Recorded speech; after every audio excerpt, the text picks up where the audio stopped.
अलिफ लैला नाई के दूसरे भाई की कहानी। पहले भाई की कहानी सुनाने के बाद नाई ने अगले दिन खलीफा के सामने अपने दूसरे भाई की कहानी सुनाई।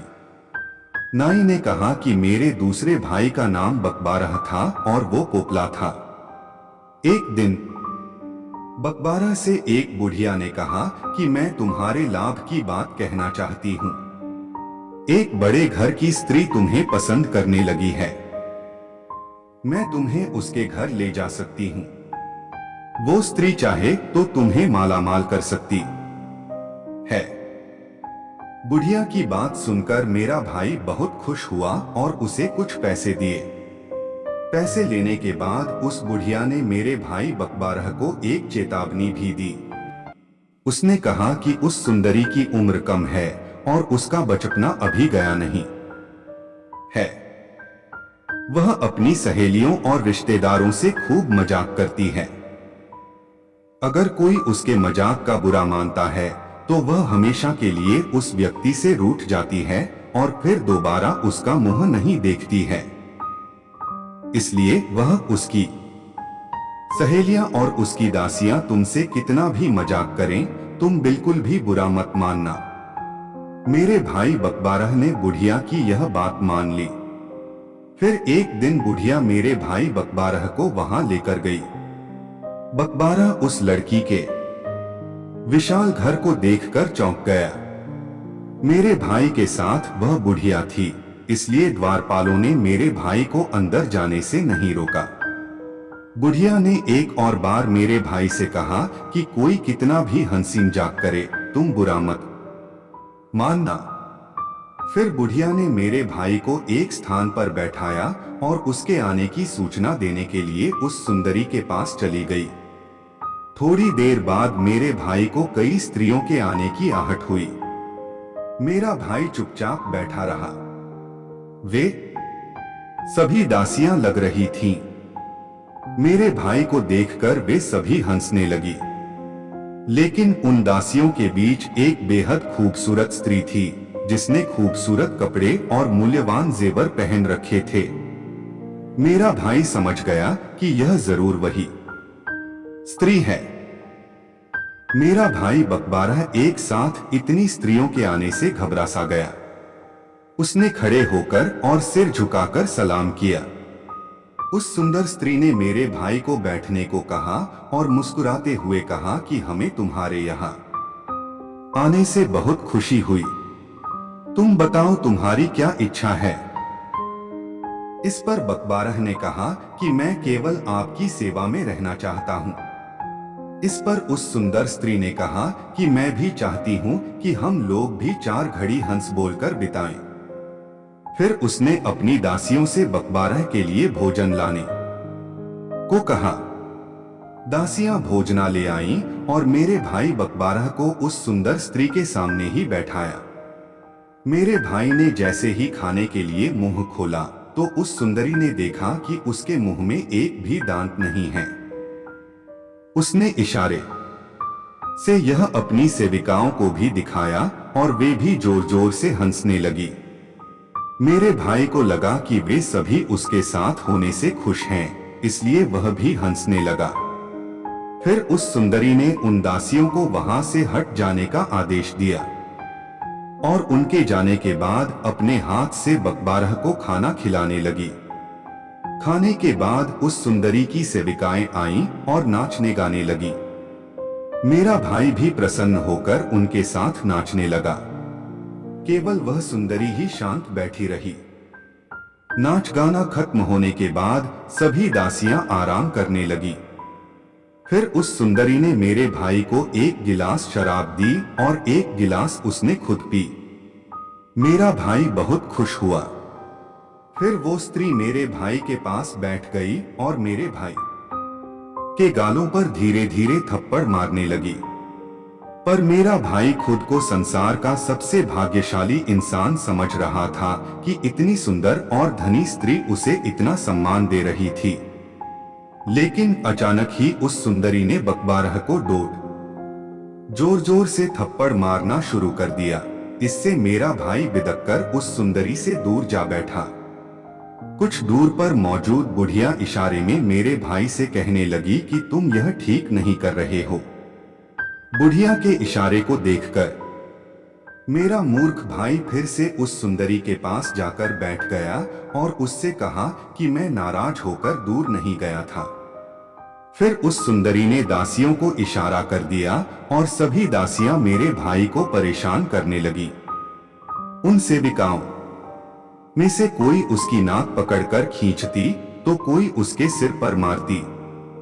इस बीच मौका पाकर मेरे भाई बकबारह ने बुढ़िया से कहा कि तुमने ठीक ही कहा था कि ऐसे अजीब स्वभाव वाली स्त्री संसार में दूसरी न होगी, पर तुम भी देखो कि मैं इन लोगों को खुश करने के लिए हर तरह के दुख सहने को तैयार हूँ। बुढ़िया ने कहा कि आगे आगे देखते जाओ क्या क्या होता है। फिर उस सुंदरी ने मेरे भाई बकबारह से कहा कि तुम तो बहुत बिगड़े हुए जान पड़ते हो, हमारी थोड़ी सी हंसी मजाक से ही तुम बुरा मान जाते हो। हम तो तुमसे खुश हैं और चाहते हैं कि तुम पर कुछ मेहरबानियां करें, पर तुम्हारे मिजाज का ही पता नहीं चलता। इस पर मेरे भाई ने कहा, ऐसा बिल्कुल नहीं है, मैं आपकी खुशी के लिए ही यहाँ आया हूँ। आप जो चाहेंगी मैं करूँगा। जब उस सुंदर स्त्री को लगा कि मेरा मूर्ख भाई उसके कहने में आ गया है, तो उस सुंदर स्त्री ने कहा कि अगर तुम सच में हमें खुश करना चाहते हो तो एकदम हमारे जैसे हो जा। मेरा मूर्ख भाई उसकी इस बात का मतलब बिल्कुल भी न समझ सका।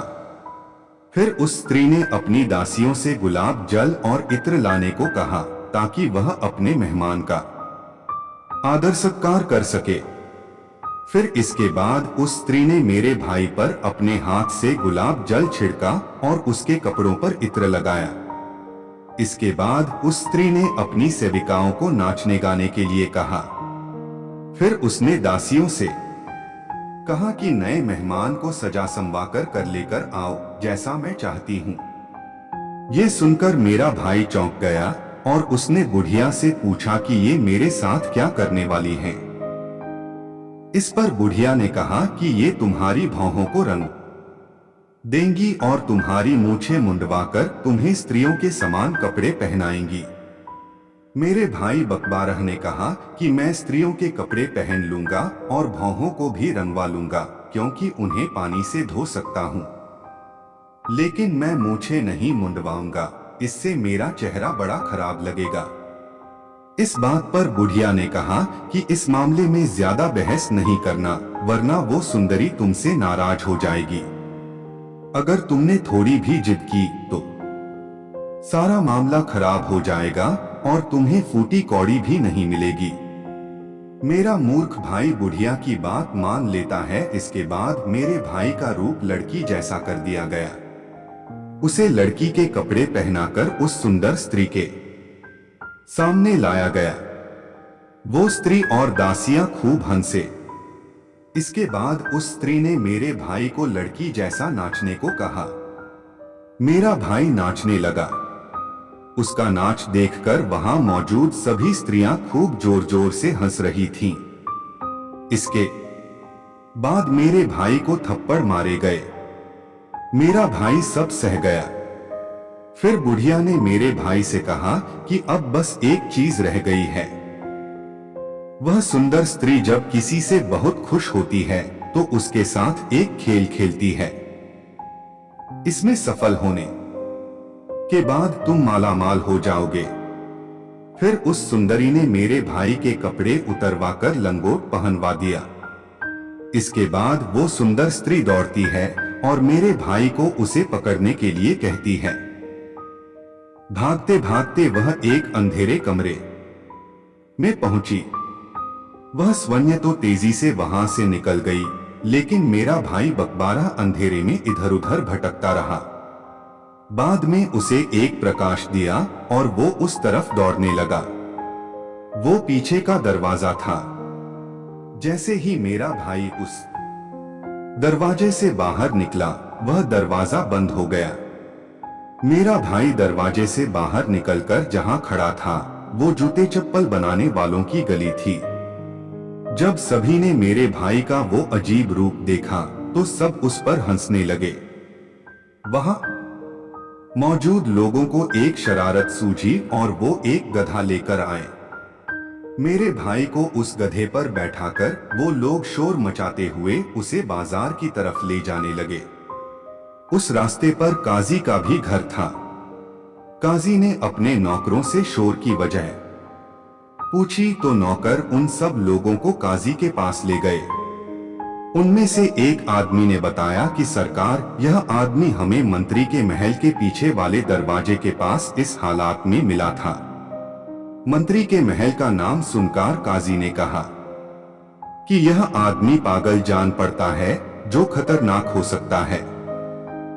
इसे 100 डंडे मारे जाएं और उसके बाद शहर से निकलवा दिया जाए। काजी के आदेश पर मेरे भाई के साथ ठीक वैसा ही किया गया।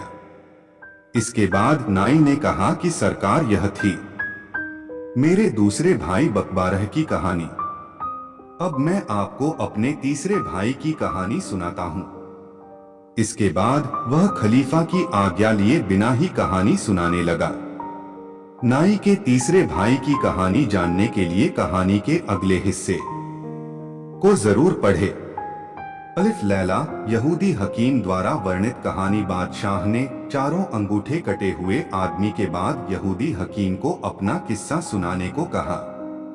बादशाह का आदेश मिलते ही यहूदी हकीम ने कहा कि मैं दमिश्क नगर का हकीम हूँ।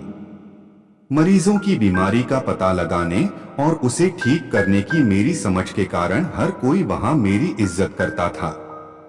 एक दिन मुझे राज खानदान से एक मरीज को देखने का बुलावा आया। मैं भी अपना सारा सामान लेकर वहां पहुंच गया।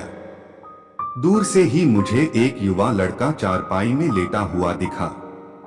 उसने मुझे देखते ही सिर झुकाया। मैंने भी उसका आदर करते हुए अपना सिर झुकाकर नमस्ते किया। उस लड़के के पास पहुंचकर मैंने उसे अपना हाथ दिखाने को कहा। उसने अपना बायां हाथ आगे बढ़ाया, लेकिन मुझे उसकी नाड़ी देखनी थी। मेरे मन में हुआ कि शायद इसे नहीं पता कि दाहिने हाथ की नस को देखा जाता है। मैंने भी चुपचाप उसके बाएं हाथ की नाड़ी देखी और उसे 9 दिन की दवाई दे दी। मैं वही रहने लगा। उस लड़के की सेहत भी दिन ब दिन बेहतर होती गई। एक दिन मैंने दोबारा उस लड़के को देखा और उसे नहाकर कुछ देर टहलने की सलाह दी। उस लड़के ने कहा कि मैं आपकी देखरेख में ही नहाना चाहता हूँ। मैंने भी कहा कि ठीक है, इन्हें स्नानघर ले जाओ, मैं आता हूँ। कुछ देर बाद जब मैं स्नानघर पहुंचा तो देखा कि उस लड़के का दाहिना हाथ नहीं था। यह देखकर मुझे काफी दुख हुआ और हैरानी भी। तब मुझे समझ आया कि उस दिन उसने मुझे नाड़ी देखने के लिए अपना बायां हाथ क्यों दिया था। उस लड़के ने मेरे हाव भाव देखकर पूछा कि क्या आप मुझे देखकर दुखी हो गए हैं। मैं कुछ जवाब नहीं दे पाया। फिर उस लड़के ने आगे कहा कि अगर आपको मेरी कहानी पता चलेगी तो आपको और भी बुरा लगेगा। इतना कहते हुए वो मुझे अपने बाद लेकर गया और सैर करते हुए अपनी कहानी सुनाने लगा। उस लड़के ने कहा, मैं मोसिल शहर का निवासी हूँ। मेरा परिवार काफी बड़ा था। मेरे दादा के 11 बेटे थे और उनमें से मेरे पिता सबसे बड़े थे। मेरे सभी चाचा मुझे बेटे जैसा ही प्यार करते थे, क्योंकि मैं ही उस खानदान का इकलौता बच्चा था।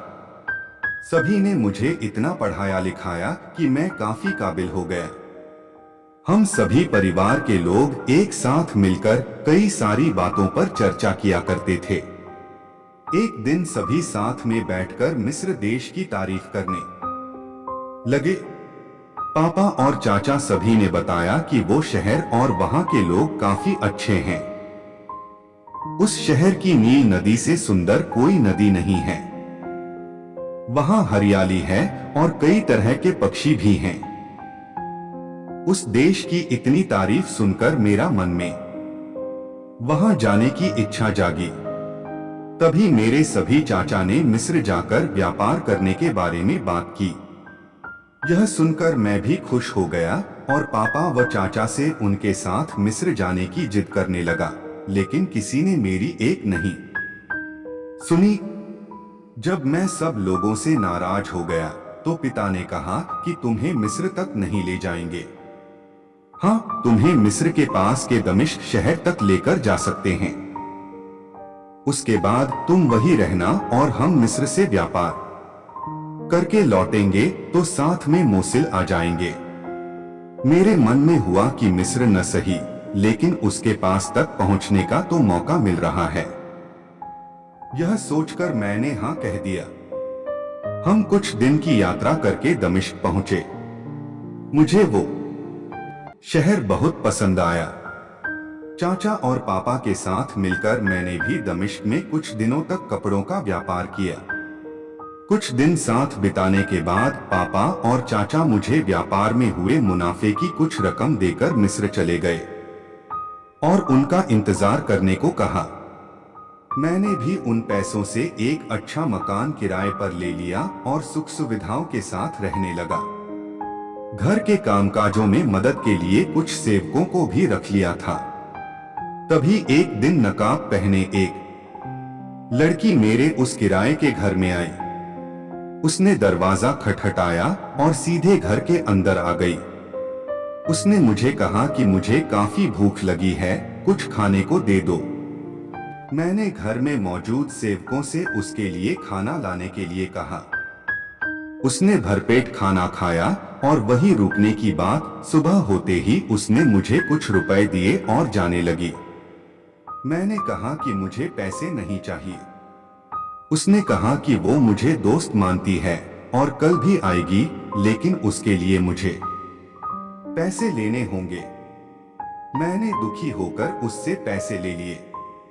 अगले दिन वो दोबारा आई। कुछ दिनों तक ऐसा चलता रहा। एक दिन उसने मुझसे अचानक पूछा कि क्या तुम मुझसे प्यार करते हो। मैंने उसकी तरफ देखते हुए कहा कि तुम काफी सुंदर हो और तुम्हारा स्वभाव भी अच्छा है, इसलिए मैं तुम्हें पसंद करता हूँ। मेरी बात सुनकर उसने कहा कि मेरी बहन मुझसे भी अच्छी है। तुम उसे देखोगे तो तुम्हें उससे प्यार हो जाएगा। मैंने जवाब में कहा कि ऐसा हो ही नहीं सकता, मैं तुमसे ही प्यार करता हूँ। अगले दिन वो अपनी बहन को लेकर आ गई। वो सचमुच इतनी अच्छी थी कि उसे देखते ही मैं कहीं खोसा गया। तब उस लड़की ने मुझसे कहा कि तुम्हें हो गया न मेरी बहन से प्यार। देखो, मेरी बात सच साबित हुई। भले ही मेरे मन में उसकी बहन के लिए प्यार की भावना आ रही थी, लेकिन मैंने उससे कहा ऐसा कुछ नहीं है। किसी ने कुबड़े की कहानी से अच्छी कहानी नहीं सुनाई तो तुम चारों को मैं मौत की सजा दे दूंगा। बादशाह की यह बात सुनकर दर्जी ने कहा, हुजूर, आप मुझे भी अपनी कहानी सुनाने का मौका दे दो। आपको मेरी कहानी जरूर पसंद आएगी। अब दर्जी की कहानी जानने के लिए स्टोरी का अगला अंश पढ़े। मैंने उसे मना नहीं किया और रात भर उससे बातचीत की।